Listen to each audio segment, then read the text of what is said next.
Dans le Finistère, en Bretagne, Quimper, 65 000 habitants et 250 policiers. Yes. Kevin fait partie du GSP, le groupe de sécurité de proximité, une brigade spécialisée dans le flagrant délit. Chaque jour, il patrouille dans les rues de la ville à l'affût du moindre comportement suspect. Ce jour-là, tout paraît calme, jusqu'à ce qu'une camionnette blanche se mette soudain à accélérer et à doubler sans raison. Les policiers se lancent à sa poursuite. On va essayer de prendre la plaque d'INAC. L29 a refusé d'obtempérer. Le conducteur a refusé de s'arrêter comme le lui demandaient les policiers. Il cherche à les semer avec une conduite de plus en plus dangereuse.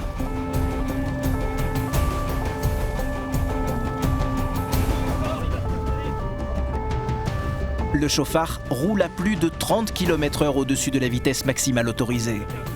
Il donne de brusques coups de volant. Les policiers sont contraints d'accélérer encore pour ne pas se laisser distancer.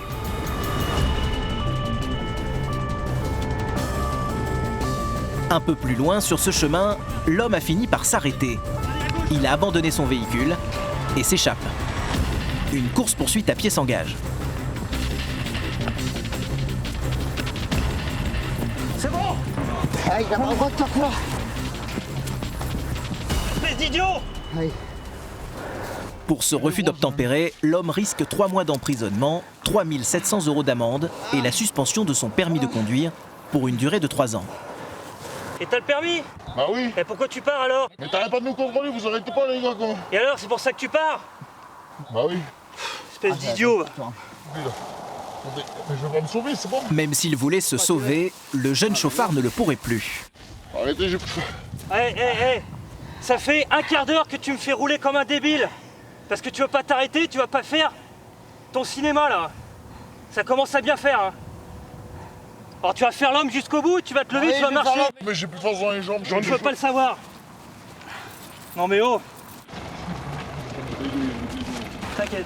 Les policiers sont intrigués. Ils ne comprennent pas pourquoi l'homme s'est enfui ainsi. Pour l'instant, il justifie qu'il en a marre d'être contrôlé avec les services de police de Quimper. Donc quand il nous voit, il prend peur et il part. Il prend peur. Il prend peur. C'est ce qu'il dit. C'est ce qu'il avance comme argument pour l'instant. C'est une réaction improbable. Il nous croise, il se cache le visage et il part. Là, on peut supposer plein de choses. Il vient de commettre un vol à marre, mais une escroquerie, voilà. Donc c'est pour ça qu'on enquille, quoi. Voilà. Kevin est tout de même allé lui chercher sa bouteille. Je sais même pas pourquoi je te file de l'eau. Parce qu'avec ce que tu viens de me faire là, je devrais te laisser boire, tu vois, l'eau qu'il y a par terre. Ok? L'homme ne va pas s'embarrasser avec la politesse. Pas le moindre remerciement. Ouais, ça me plaît, je peux pas boire.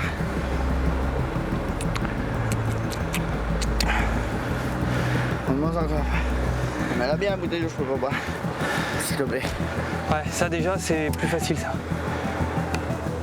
Tandis que des renforts viennent s'occuper de son véhicule abandonné sur le chemin, sans gêne, il a encore une requête. Merci TC. Vous avez pas besoin de normal, Eh, j'ai envie de te dire, tu veux pas s'emballer un Mars non plus, là? Qu'a fait cet homme pour craindre ainsi la police? Kevin et son collègue vont l'emmener au commissariat dans l'espoir d'en savoir un peu plus. Célèbre pour sa cathédrale, Quimper est situé dans le sud du Finistère. Avec plus de 5 millions de vacanciers par an, la Bretagne est l'une des destinations préférées des Français.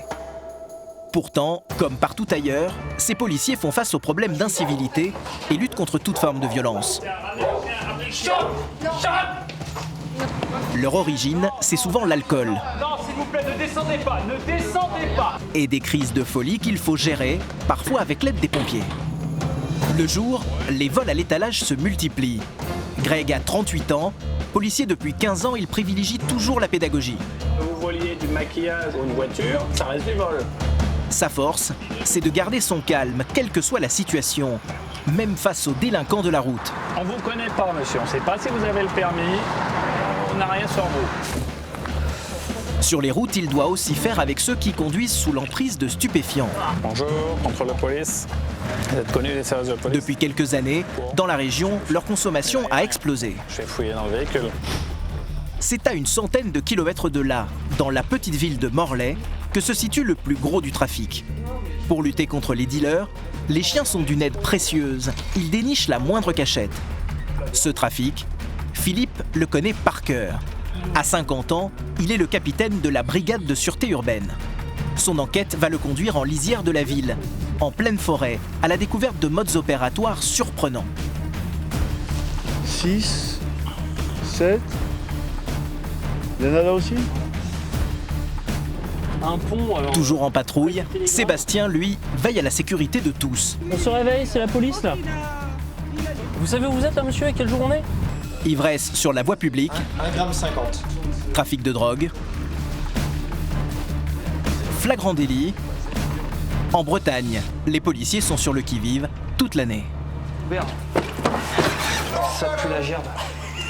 Arrête, il a gerbé partout dans la caisse. À l'hôtel de police de Quimper, Kevin et son collègue viennent d'arriver avec le délinquant routier. Le voyage ne s'est pas très bien passé, l'homme est toujours nauséeux. Attends une seconde. Il refuse de donner les vraies raisons de sa fuite. Mais en vérifiant ses antécédents, les policiers vont bientôt avoir le fin mot de l'histoire. C'est bon, c'est plus malade là. Il a pas pissé sur lui. Non, c'est de l'eau. Sinon, on va prendre une. Putain, il a son permis en plus, ce qui me tue. Dans le fichier central, Kevin découvre un avis de recherche lancé contre le chauffard. Suite à une condamnation, il aurait dû se présenter régulièrement au commissariat, mais il ne l'a pas fait depuis plus d'1 an. Il a eu peur de partir directement en prison s'il était arrêté. Tu veux pas de médecin? Pas pour l'instant. Ça a l'air de se calmer ces vomissements là. En plus de son délit de fuite, le jeune va devoir s'expliquer sur ce manquement à ses obligations judiciaires. Et à droite, tu dois. T'as été condamné pour une infraction sexuelle. Tu dois justifier tous les ans de ton domicile. C'est tout. Tu le fais pas, mais je m'en fous que tu bouges pas. Tu comprends ce que la loi veut te dire. Elle te dit que tu dois justifier tous les ans, c'est tout. Tu le fais pas, c'est un délit, peine de prison, tout. Vous venez avec moi? Le jeune homme est placé en garde à vue.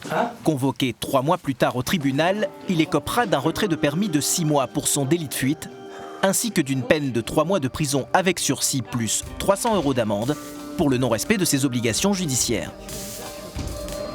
À l'extérieur, une brigade de roulement vient de prendre son service. Mais à peine arrivés, les policiers sont déjà appelés pour une urgence. En 4e vitesse, Greg et son collègue foncent sur les lieux.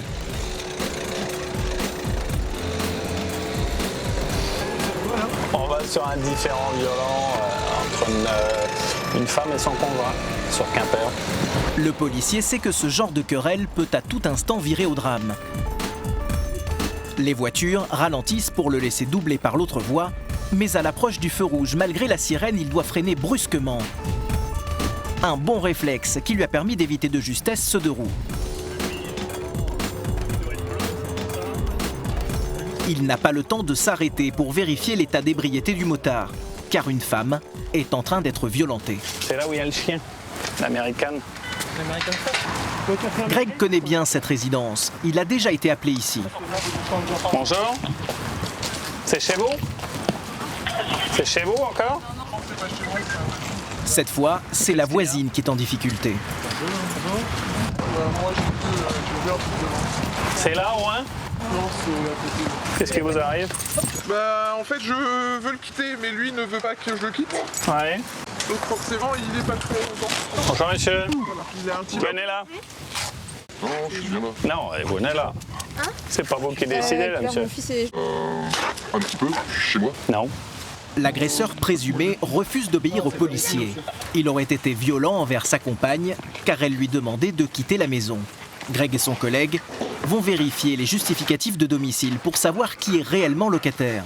L'homme semble coopérer, mais à la vue de notre caméra, il change soudain de comportement. Les policiers tentent de le calmer, mais la situation dégénère. L'homme demande à son chien de les attaquer. Faut le parterre. Les policiers ne sont pas trop de 3 pour le maîtriser.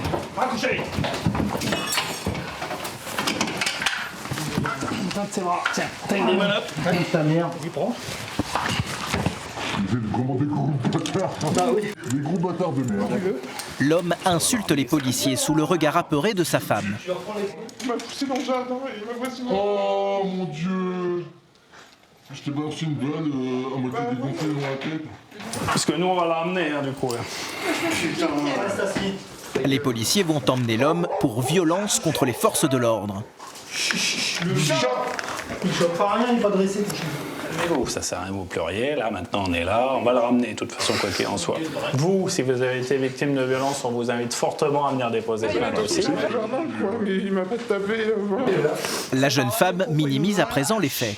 Malheureusement, comme de nombreuses victimes, elle refuse de venir porter plainte au commissariat. Il va aller en garde à vue, là, déjà. Même menotté et embarqué, l'homme continue d'exercer une emprise psychologique sur sa compagne. C'est bon? Allez, au revoir, monsieur. Merci, Allez, madame, au revoir. mais il est tout le temps comme ça. Ah, c'est pour ça que vous êtes parti. Je le quitte pas pour quelqu'un d'autre. Je le quitte, mais c'est parce que j'ai juste. Voilà, j'en peux plus. En fait. Mais tout le monde autour de moi sait que j'en peux plus. Sans plainte déposée contre lui, Greg et ses collègues savent très bien que l'homme ne risque pas grand-chose. Mais pour l'instant, il va tout de même être placé en garde à vue pour outrage et rébellion, et Greg va vérifier son casier judiciaire.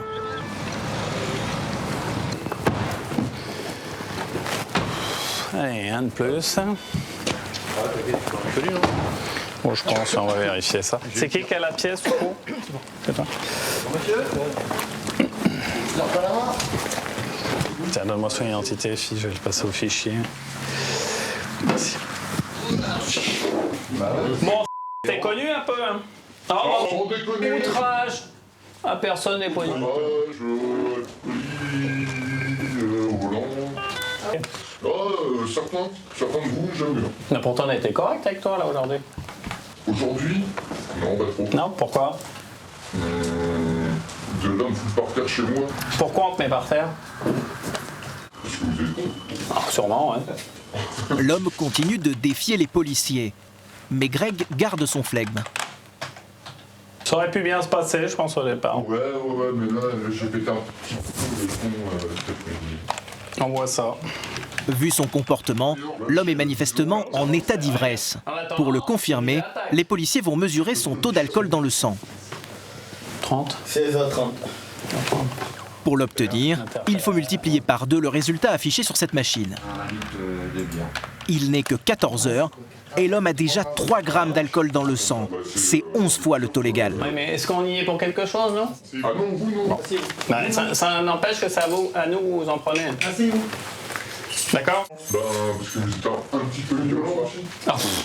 Ah oui, c'est vrai que ça en a la tronche d'être violent. Alcoolique. C'est pas ça le problème, c'est que. Bah si, je pense que. La tête hier, quand je me suis levé à 7h30 ce matin, j'ai bu un café, 2 cafés. Et puis voilà, là j'ai attaqué au soulignant. Dès le matin? Ouais, il devait être bizarre. Oui, il va être passé en garde à vue pour les violences et la rébellion à notre égard. Et là maintenant, nous avons cédé à sa prise de sécurité. Et il va être passé en geôle le temps de son audition et de la sanction qui suivra l'audition. D'accord. Il peut être auditionné alors qu'il a un gramme. Bah justement, il va falloir qu'il dégrise un petit peu de façon à ce qu'il retrouve ses esprits et qu'il puisse donner sa version des faits. L'homme écopera d'une amende de 300 € pour outrage et rébellion, assortie d'une obligation de se soigner contre l'alcoolisme. Pour protéger sa compagne, une mesure d'éloignement a été prononcée. La procédure est à peine terminée que Greg et ses collègues sont déjà appelés sur une autre affaire.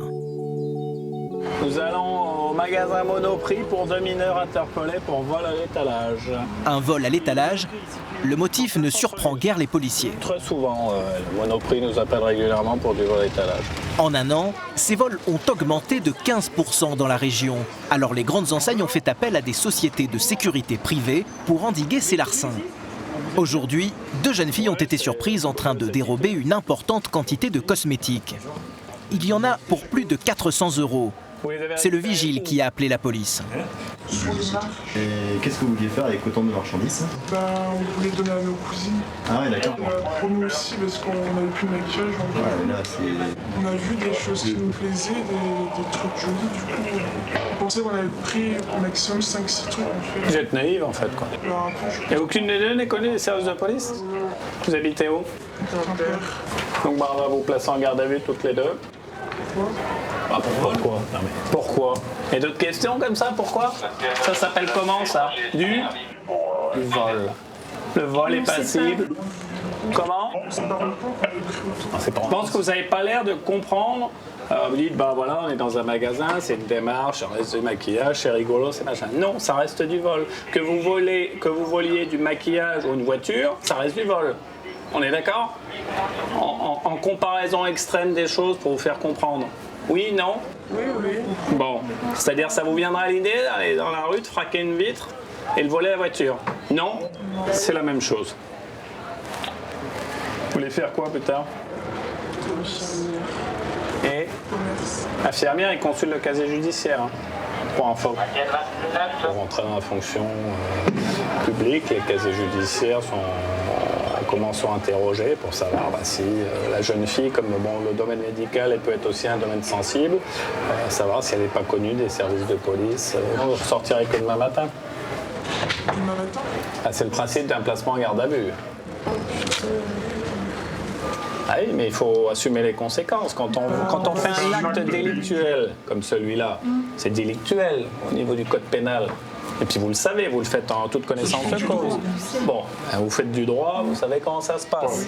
Donc voler, c'est puni d'une peine d'emprisonnement et d'amende. Donc la garde à vue, c'est dans le commissariat que ça se passe.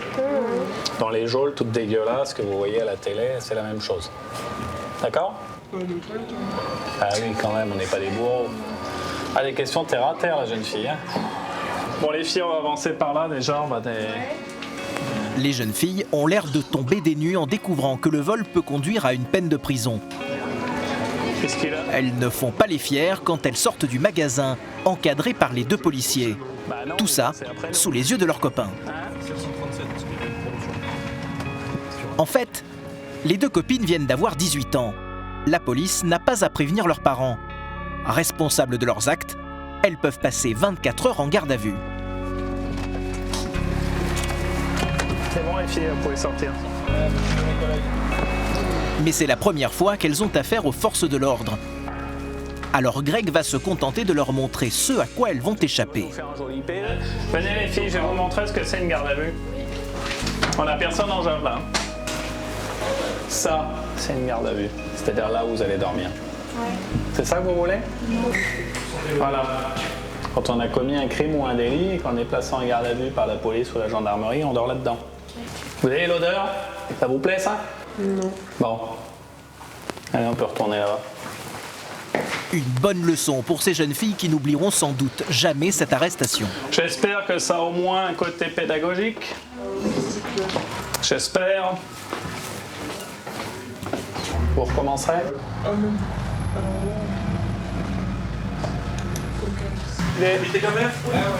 Vous revenez ici demain après-midi 14h et on vous entendra demain après-midi. Toutes les deux, d'accord? Vous avez eu chaud, hein? Parce qu'on aurait pu vous garder, hein, toute la nuit. Bon, on vous fait une fleur. Donc demain après-midi, vous venez toutes les deux ici, sinon on vient vous chercher chez vous. Pas de soucis. Bon, ça marche. Moi, je suis un peu déçu de moi. C'est-à-dire? Je vais être infirmière, donc parce qu'on a repris un minimum. C'est bon pour vous? Qu'est-ce qu'il y a le risque? Bon, là, je pense que ça va être un rappel à la loi et l'obligation d'aller régler le préjudice qui s'élève à 430 €. Allez, les filles à gauche. Greg avait opté pour la pédagogie. La méthode semble avoir porté ses fruits. Mais pour lui, la journée n'est pas finie. Il repart aussitôt en patrouille. Ouais, il y a le stop arrière gauche qui fonctionne pas. Vous allez prévenir? Ouais, et puis là, soudainement, il met ses clignotants. Hein. Devant lui, Greg vient de repérer une voiture en infraction. Aussitôt, il fait signe à son conducteur de s'arrêter, a priori seulement pour lui signaler que son feu stop arrière gauche ne fonctionne pas. Mais l'homme a plus grave à se reprocher.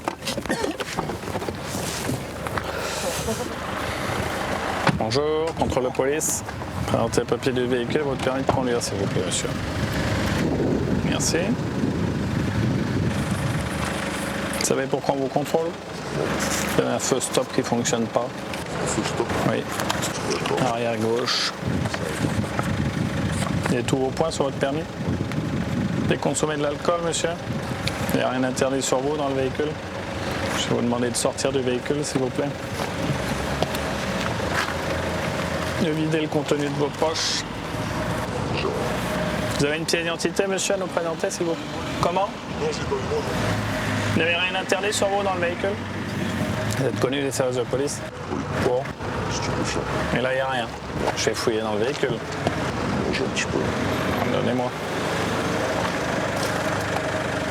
Faut avouer à moitié pardonner, c'est peut-être ce qu'espère l'homme, qui reconnaît directement détenir des substances illicites dans son véhicule. De la bœuf.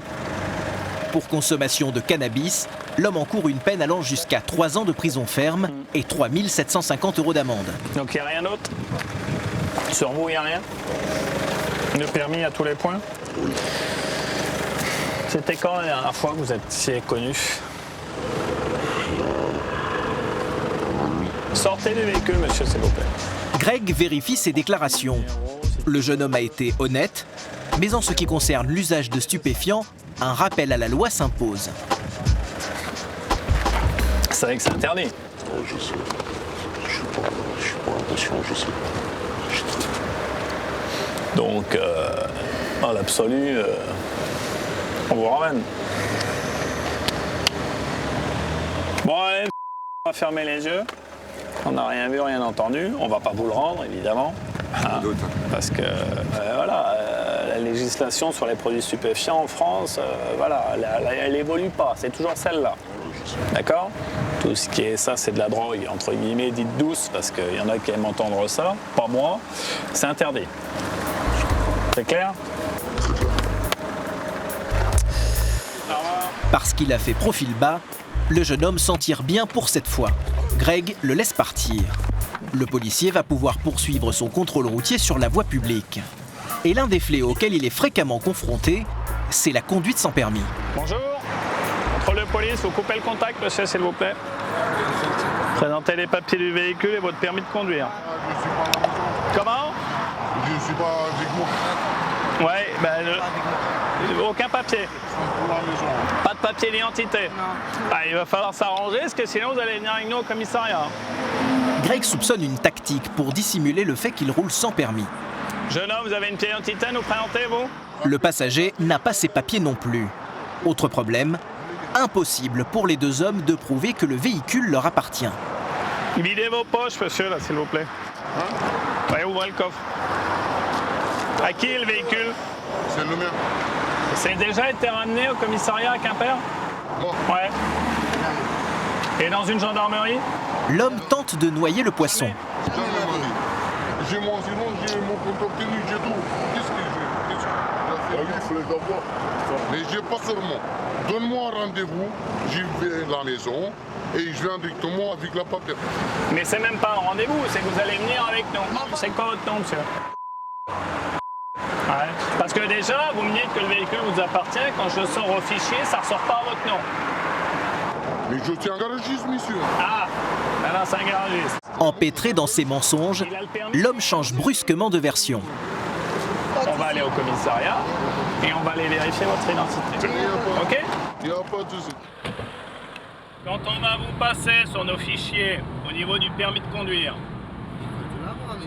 donc vous ne l'avez pas, le permis français. L'homme finit par avouer qu'il roulait sans permis. En France, 600 000 personnes seraient dans cette situation. Et le prétendu garagiste n'a pas encore révélé tous ses secrets. Il va continuer de donner des informations contradictoires. Parce que le problème, c'est qu'aussi, vous nous donnez 12 dates de naissance, là. Oui. Ah oui, un coup, vous êtes né en 87, après 2 jours après, en 92. Oui. Le 8 décembre. 8 décembre 88. Oui. Mais même avec de fausses dates de naissance, Greg va réussir à l'identifier. C'est toi, ça? Ça, c'est pas moi. Sur cette photo trouvée dans le fichier central, l'homme est parfaitement reconnaissable. Il a beau nier l'évidence, il a déjà été interpellé pour conduite sans permis. Vous êtes né quand? Excusez-moi. Vous êtes né quand? Vous êtes né le 7 décembre, on est d'accord? 8 décembre. Ah, c'est pas ça qu'il nous a donné. Déjà. Ah ouais, toi. Ah bon? Habitué à ces contrôles, le conducteur ne se démonte pas. À part l'immobilisation de son véhicule, il sait qu'il ne risque pas grand-chose. Du coup, l'identité que vous nous donnez, c'est qui? Je sais pas. Mais vous nous le donnez quand même. C'est qui? Je sais pas. Ouais, c'est roumain, donc on nous a dit ça, quoi. C'est ça? Vous nous dites ça parce que ça sonne roumain. Comment vous saviez qu'il vous donnait un faux nom et une fausse date? Sur l'expérience, l'habitude, à partir du moment où on les contrôle, effectivement, et puis qu'il commence à douter, on lui pose une première question sur son identité, il nous donne une identité, une première date de naissance, et puis quelques minutes après, la date de naissance a changé. Donc là, bon, bah, c'est le feeling policier qui fait que on pousse les investigations à savoir effectivement qu'il y a soit une usurpation d'identité ou tout au moins un problème sur son identité. L'homme repart avec une simple convocation à la BADR, la Brigade des accidents et délits routiers. Il devra présenter la carte grise de son véhicule et s'expliquer sur son usurpation d'identité. Mais aux dernières nouvelles, il ne s'est jamais présenté et il continuerait à rouler sans permis. Pour Greg, la journée est enfin finie. C'est au tour de ses collègues de nuit de prendre la relève. Ils ont été appelés dans ce quartier du centre-ville de Quimper. Alors qu'il n'est que 5 heures du matin, un homme vocifère à la fenêtre de son appartement. Il est à moitié nu et il jette ses affaires dans la rue. Ce sont des passants qui ont prévenu la police, alertés par ce comportement agressif et dangereux. C'est qui? Lui? Ouais. Pourquoi tu ne connais pas? Non. Raison, il n'a pas changé. Ouais,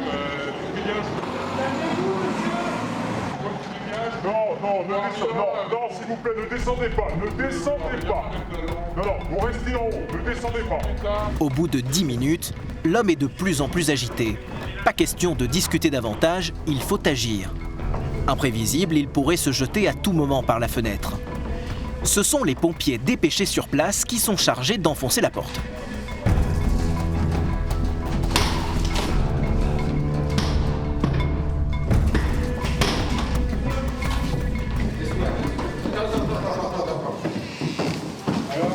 Qu'est-ce qui vous arrive?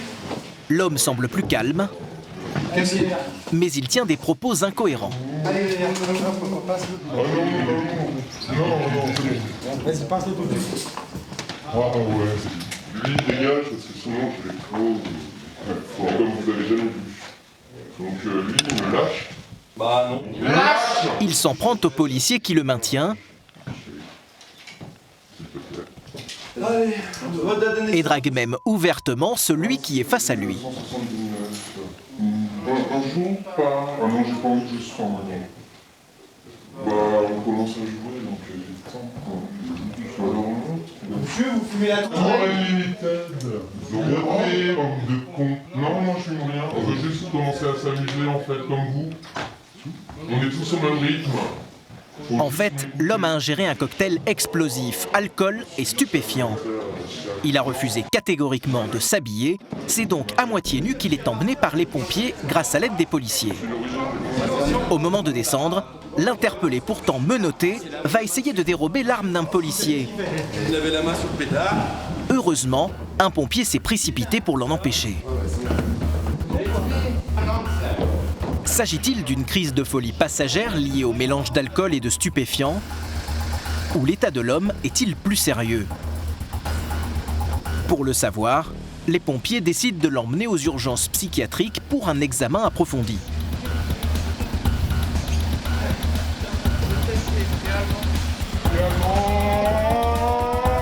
Si l'homme souffre effectivement d'une pathologie plus lourde et qu'il refuse de se soigner, ils pourront demander son hospitalisation d'office.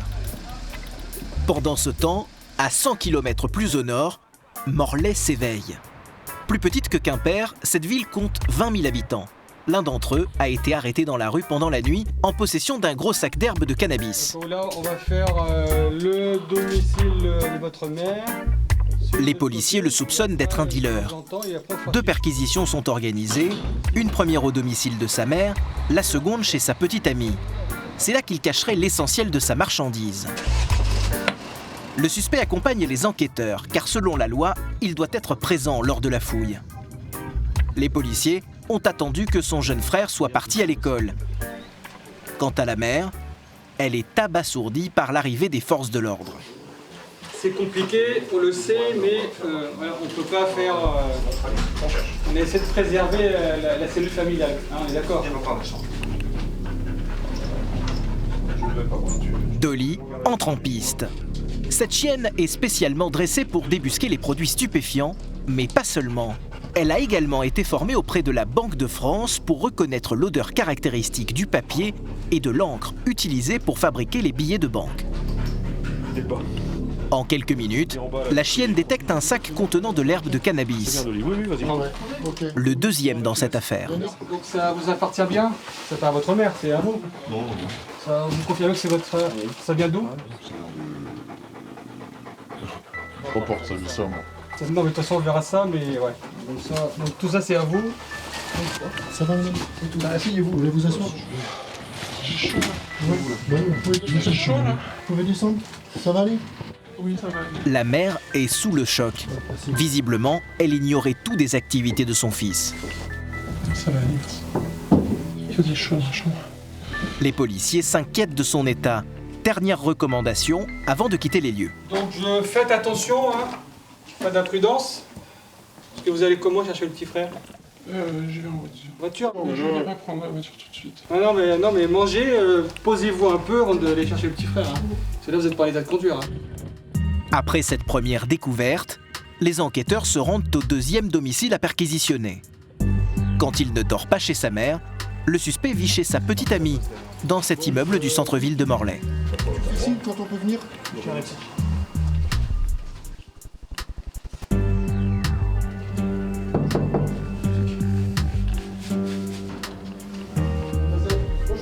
La compagne du suspect est absente. C'est un ami qui ouvre aux policiers. Donc, vous savez pourquoi on est là? Vous avez fumé quoi là? Bon, d'accord. Sur la table du salon, divers produits stupéfiants. Et selon le dealer, il y en aurait d'autres dans l'appartement.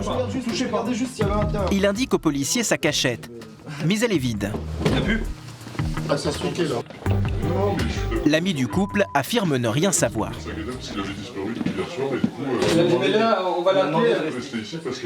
Sans la petite amie, qui est officiellement la seule locataire de l'appartement, impossible d'aller plus loin. Donc là, on va aller chercher la locataire.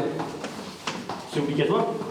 Bah, disons que c'est son appart et apparemment le sac n'est plus là, donc c'est elle qui l'a dissimulé. Le responsable de l'enquête va donc se rendre sur le lieu de travail de la petite amie pour la ramener à l'appartement et continuer la perquisition. S'il découvre d'autres produits stupéfiants et des billets de banque en petites coupures, il pourra étoffer son dossier contre le jeune homme et prouver qu'il est bel et bien un dealer. Pendant ce temps, dans le centre de Morlaix, au commissariat, la brigade de roulement a été alertée par des passants. On a signalé des jeunes qui escaladent un pont près du Télégramme. Un groupe d'adolescents serait en train de faire ce qu'on appelle de la grimpe urbaine. Un sport qui consiste à escalader en ville les bâtiments. Pratiquer cette activité sans encadrement et de surcroît sur un édifice public, c'est strictement interdit. Ils sont accompagnés ceux-là. Ils ont l'autorisation de faire ça ou pas? Ouais, TN400, de TC400, on est sur place. Bonjour. Vous avez une autorisation ou pas? Non. Ah, vous faites ça, ouais, brut de pomme quoi. Ouais, désolé. C'est que si vous vous blessez sur un édifice public, ou même si vous vous faites percuter par une voiture, là, vous voyez, il y a des véhicules qui passent. Donc c'est dangereux pour vous et donc là il va falloir démonter le matériel. Ce qui surprend le plus les policiers, c'est que les parents sont présents pour surveiller leurs enfants, sans mesurer le danger que représente la route. Si vous mettez des prises sur votre pignon de maison, les enfants font ce qu'ils veulent, c'est votre responsabilité. Mais à partir du moment où c'est sur le domaine public, là... Donc on les a invités à faire une demande officielle pour éventuellement grimper, mais sur l'arche ici qui n'est pas au-dessus de la route. Et puis on verra bien si ça peut se faire, quoi. Ouais, voilà, le danger, ouais, il est là. Ouais. Non loin de ce petit viaduc, il y en a un autre bien plus imposant en plein centre de Morlaix. Il a plus de 150 ans et fait partie de la renommée de la ville. Coïncidence, Sébastien et son coéquipier viennent d'y être appelés pour une urgence. Apparemment il y aura un individu qui sera en mauvaise posture, allongé dans les fleurs au niveau de l'ancienne office du tourisme. Les policiers foncent sur les lieux. Il s'agit peut-être d'une tentative de suicide. Il y a beaucoup de gens qui jettent du viaduc comme ça? Ouais, ça arrive de temps en temps malheureusement, ouais. Et là vu l'endroit, c'est vraiment au pied du viaduc. Donc ça pourrait être un suicide, ouais. Les personnes qui ont prévenu les policiers ont trouvé un homme inerte dans un bac à fleurs. Sébastien craint le pire. Bonjour. Mais vous allez voir que ce qui aurait pu être un drame va heureusement vite virer à la comédie. Bonjour monsieur. Oh, oui. Non. On se réveille, c'est la police là. Il a dû faire un petit KO avec l'alcool, je sais pas. Ça va? Non, on n'a pas bougé aussi. Oui, là, on n'a pas osé. Allez monsieur, on se réveille là. On se réveille. Ça va? C'est la police? Vous êtes endormi dans un parterre de fleurs là? Bah oui, merde, oui. Qu'est-ce qui se passe? Ah ouais? Vous déposez plainte? Ouais. Vous savez où vous êtes là monsieur et quel jour on est? Vous savez pas quelle journée? Ouais, plus de peur que de mal, ouais. On pensait à un suicide éventuellement. Bon, finalement, on est quand même assez loin du viaduc. Mais Vous avez du mal à marcher?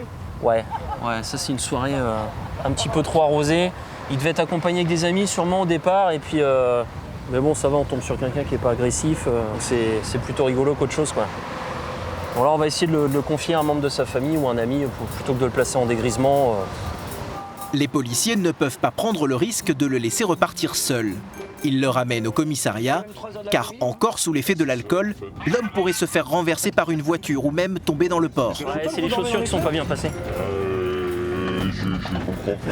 C'est les chaussures de... L'homme se souvient seulement qu'il a fait la fête à Trémel, un village situé à une vingtaine de kilomètres de là. On va patienter au com, on va essayer de trouver quelqu'un qui... Les policiers vont tenter de joindre un proche pour qu'il vienne le chercher. Dis-nous qui on peut appeler... Qui on peut appeler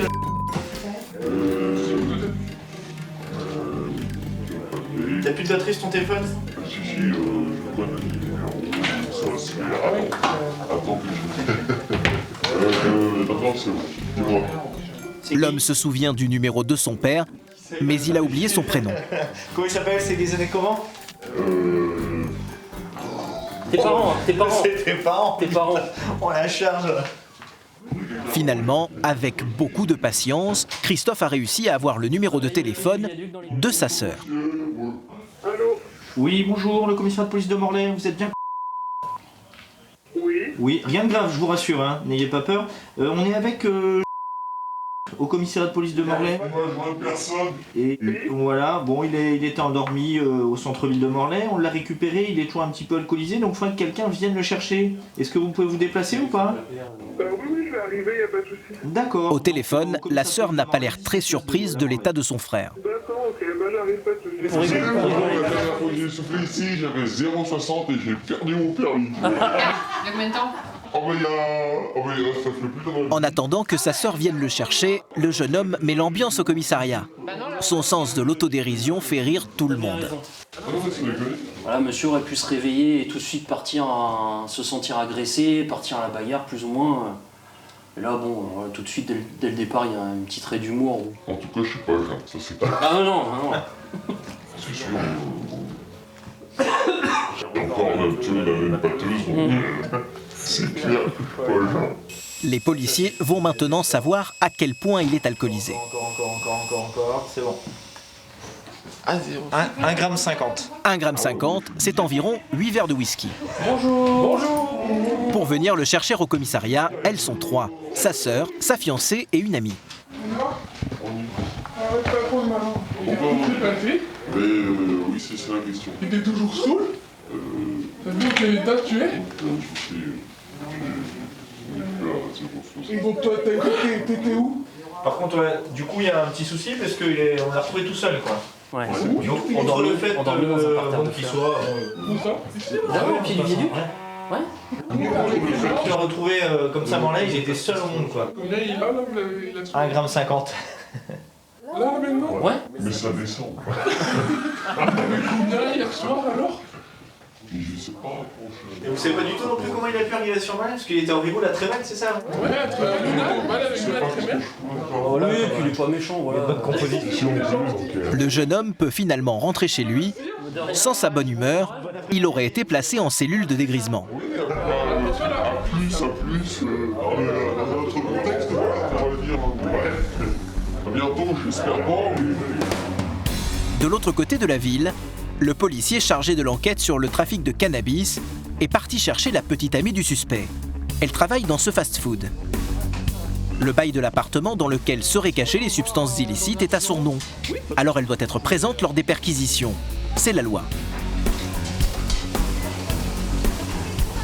J'ai besoin de voir... Elle est en caisse, là. J'ai besoin de la voir tout de suite. Je vais la... La jeune femme doit quitter son travail. Elle accepte de suivre le policier, mais elle est très surprise. Non, mademoiselle. Oui. Votre ami donc est chez vous dans l'appartement.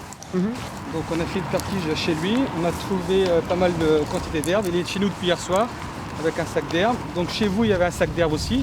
Et apparemment il est plus là.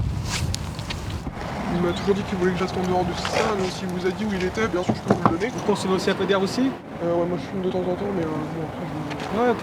Non, mais là, donc vous, je ne vous placerai pas en garde à vue. Vous serez entendu en tant qu'usager de cannabis quand même, dans ce cadre-là. Et puis donc on va faire la perquise chez vous. Vous passerez de toute façon, je vais vous notifier, je vous entendrai, je ferai la perquisition et puis voilà. Donc on attend votre présence pour faire la perquisition. D'accord. Tant que je monte? Allez-y.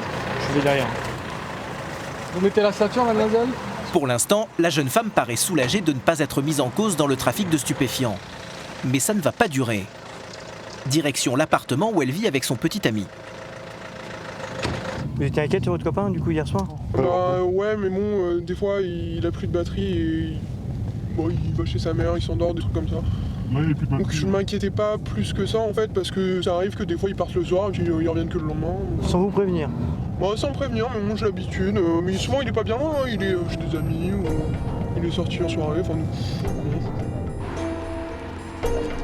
La jeune femme marche avec une fausse sérénité. Elle est en fait très inquiète de son sort. La présence de Dolly, la chienne, n'arrange rien. Alors que la police s'apprête à entrer dans l'appartement, elle décide de se confier. Une déclaration qui fait basculer l'enquête. En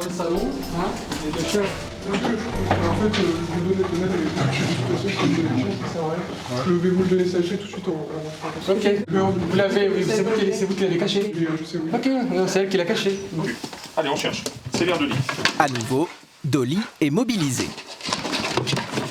Là, vous aviez du produit, hein, monsieur? Ok. Non, Dolly, c'est bien, mais on arrête. C'est bien, mon cher. Allez, on continue. Dolly. Visiblement, les cachettes sont nombreuses. La salle de bain. Salle de bain, ok, on ouvrira après. Restons à travail. Ok, on va regarder. Mais c'est une pièce en particulier qui intéresse les policiers. Non! Viens là, viens là. Hop, il faut ouvrir là, deux sens là. Et en fait, c'est derrière la pierre qui est en dessous. Dans la salle de bain, la petite amie confirme l'endroit exact de la planque. Voilà. Parfum sur le. Mets-le sur le toilette, simplement. Ouais. Ah ben voilà. Donc, il y a du pognon, il y a de l'argent. Entre la découverte du sac d'herbe au domicile de sa mère et ce qu'ils ont trouvé ici, les enquêteurs ont maintenant suffisamment de preuves pour inculper le dealer. Non, il y a les cochons aussi.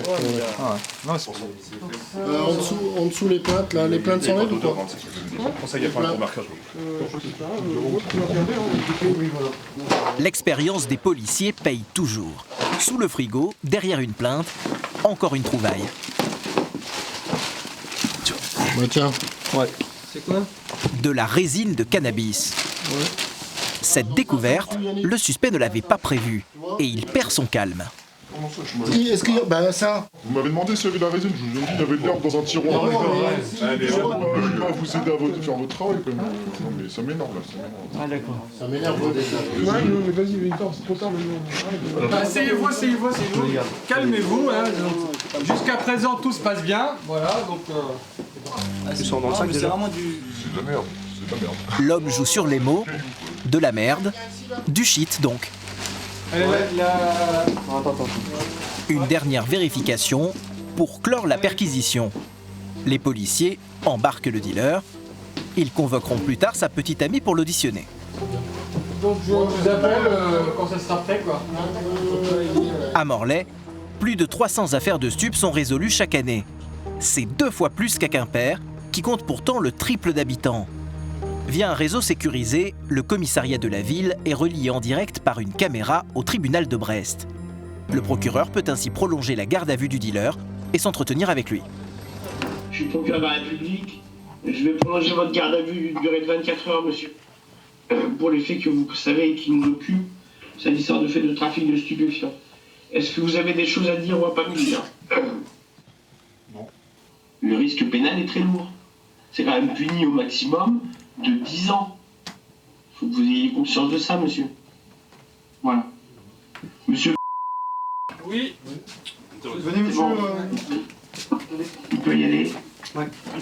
Emmené dans le bureau de l'enquêteur pour être auditionné, le jeune va commencer à craquer. Ça va vous faire arrêter de vendre et de fumer? Je vais pas dire j'arrêterai de fumer, ça serait mentir je pense. Mais ouais, ça m'a fait réfléchir, ça c'est sûr. Ça fait réfléchir et puis... Comme je vous dis, hein, on peut le faire, c'est bien, tant qu'on se brûle pas les ailes, comme il disait, c'est super. Maintenant, moi, je me suis fait avoir, j'ai pour la première fois ma mère pleurer par rapport à ça. Je vous dis honnêtement, moi, c'est mes amis ici. Je crois que j'ai jamais eu autant honte de toute ma vie. Cela fait désormais 36 heures qu'il est en garde à vue. L'image de sa mère désemparée semble le hanter. Ce qu'il regrette le plus, c'est le mal qu'il lui a fait. Alors, il décide de montrer l'endroit où il fait pousser ses plants de cannabis. Il part sur place, encadré par le capitaine et 2 policiers. C'est à 10 minutes en voiture du centre-ville de Morlaix, en pleine forêt, loin des regards. Les policiers doivent vérifier que toutes les plantations ont bien été déterrées et qu'il n'en reste plus que des trous. 6, 7. Il y en a là aussi? Ouais, ils sont bien là. Ouais. Et la bâche, elle servait à quoi? C'était mis au-dessus, qui était accroché de là-bas, jusqu'ici. Et qui passait au-dessus, qui était accroché au jonc là, qui est là. On voit encore les marques. Et les plantes, tu les as pas jetées ici? Non, on a tout brûlé après. Vous avez tout brûlé? Ouais. Toutes? Bah, il y a encore... non. C'est une baramine comme ça, il faut pas la laisser traîner. Hein. Il y a même le baramine. Pour l'aider, parce que c'est dur à arracher. Ouais, et puis c'est dur à arracher même dans un sol meuble. C'est une cratère de là-bas. Ouais. C'est galère, hein. Ça a des grosses racines. Le capitaine est habitué à ce genre de découverte dans la région. Et il n'est plus surpris par ce que les dealers sont capables de faire aux portes de Morlaix. Pratiquement certain que le jeune homme est de bonne volonté et qu'il leur a tout dit, les policiers le ramènent au commissariat. Ils vont maintenant finaliser le dossier qui sera remis au procureur et à l'avocat du prévenu, qui va être quant à lui conduit au tribunal de Brest, où il passera en comparution immédiate. Tout est fait? Ouais, ok. En tant que primo-délinquant, il échappera à la prison, mais il devra se soumettre à plusieurs obligations. Se soigner pour son addiction aux stupéfiants pendant minimum 1 an, venir signer au commissariat tous les jours un acte de présence dans la ville où il réside, et enfin trouver un travail ou reprendre ses études. S'il manque à une seule de ces obligations, il sera incarcéré pendant 6 mois. Cette affaire couronne une très bonne période en matière de lutte contre le trafic de stupéfiants. Alors, 60, 1,30, 1,30, 3,30, 3,30, 7,30. Qu'est-ce que vous faites, capitaine? Je fais l'inventaire des saisies de produits stupéfiants pour la destruction dans une usine d'incinération, donc il faut faire l'inventaire complet, c'est une traçabilité. Ce qui veut dire qu'il faut rester seul, tranquille, pour pouvoir faire tout ça? Non, pas seul, justement. C'est pour ça que ma porte est toujours ouverte d'abord. Comme ça, il n'y a pas de souci. Le capitaine ne peut pas courir le risque d'être soupçonné de dérober des produits stupéfiants. La quantité qui sera détruite doit être rigoureusement identique à celle qui a été saisie et notée dans le procès-verbal. 176, ok, 176. La procédure est validée par un tribunal. Le capitaine se livre chaque mois à ce comptage minutieux. Dans ce carton scellé, tous les produits stupéfiants saisis par la police de Morlaix en un mois. Pour éviter tout risque de vol sur place, le capitaine doit toujours prévenir l'usine d'incinération de l'arrivée de cette cargaison. Cette procédure est obligatoire pour tous les commissariats. Partout en France, comme ici à Brest, les produits stupéfiants saisis sont ainsi systématiquement brûlés pour éviter qu'ils ne tombent entre de mauvaises mains. Pas trop lourd, tout va bien? 2 kilos, ça va. Je vais supporter le poids, je crois. Évidemment, les produits stupéfiants ne représentent qu'une infime partie de ce qui est incinéré dans cette usine. Elle peut brûler jusqu'à 18 tonnes par heure. Là, la caméra d'intérieur du foyer. D'accord. Et donc pour voir que ce soit vraiment bien détruit. Une fois que c'est dedans, là, tu peux plus, c'est fini. La vapeur produite par ces fours génère de l'énergie qui sera transformée en électricité. Étonnamment, les produits stupéfiants auront ainsi une certaine utilité, car leur combustion servira à chauffer des logements. Mission accomplie pour le capitaine et son coéquipier. Tu vois, ce qui est important, c'est le petit cachet là. Voilà, ça c'est important. C'est-à-dire c'est le cachet qui vous confirme? Il dit qu'on a bien brûlé. Et là, t'es bien. Et là, t'es dans les clous. Voilà, c'est fait. Pour les policiers, retour à Morlaix. La lutte contre le trafic de drogue est un travail de longue haleine. Leur mission n'est pas près d'être terminée.